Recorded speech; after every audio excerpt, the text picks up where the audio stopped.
Wow! ఆ రోజైతే literally నేను గంటన్నర అలా పైన చూసుకునే ఉన్నా. అంత అందంగా అనిపించింది. సో, టాపిక్‌లోకి వెళ్ళిపోదాం. మార్నింగ్ లేసి లచ్చిబాబు లేచిపోయాడు. లేచి మంచి బొట్టెట్టుకొని పూజ చేసేసాడు.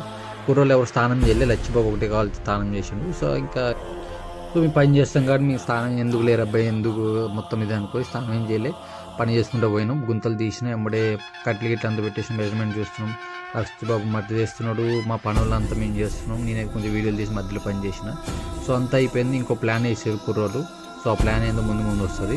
సో పని అంతా రెడీ చేసేసుకుని పని అంతా అయిపోయింది. కట్లు పెట్టేసిన ఇంకా ఫ్రెష్ అయిపోయి స్టార్ట్ అయింది. మంచి మబ్బులు చూసుకుంటూ అందమైన వాతావరణంలో కుర్రోళ్ళందరూ నవ్వుకుంటూ పక్కన ఉన్న అబ్బాయిని చూసుకుంటూ మెల్లమెల్ల ఇంటికి స్టార్ట్ అయిపోయింది. ఎక్కడ పోయినామంటే మన గణేష్ మహారాజ్ గారు కొత్తగా వచ్చారు. కొత్త అన్నీ వచ్చాయి. సో చూడడానికి అయితే అందరం బైక్ సైజ్ రెడీ చేసుకొని పోయినాం. సో ఎక్కడ వెళ్ళినామంటే సుచిత్ర సర్కిల్ మీకు అందరూ ఐడియా ఉంటుంది.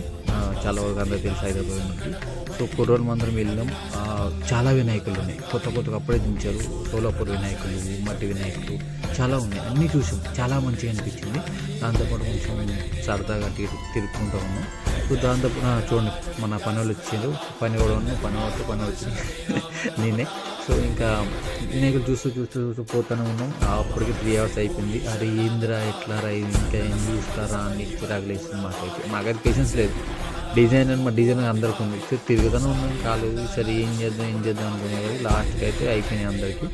చల్లగా వచ్చి పక్కన కూర్చొని ఏం ఆలోచిస్తూ ఉన్నాం. ఇంకా వేరే ప్లేస్కి వెళ్దామంటే లేదు రబ్బాయి పోదాం అనుకుంటుంది. అప్పట్లో మా సీతర వచ్చింది. అరే పోదాం రా ఎంత తిరుగుతాం అని కొడుకు చల్ల బండి వేసుకొని మళ్ళీ ఇంటికి వచ్చేసాం.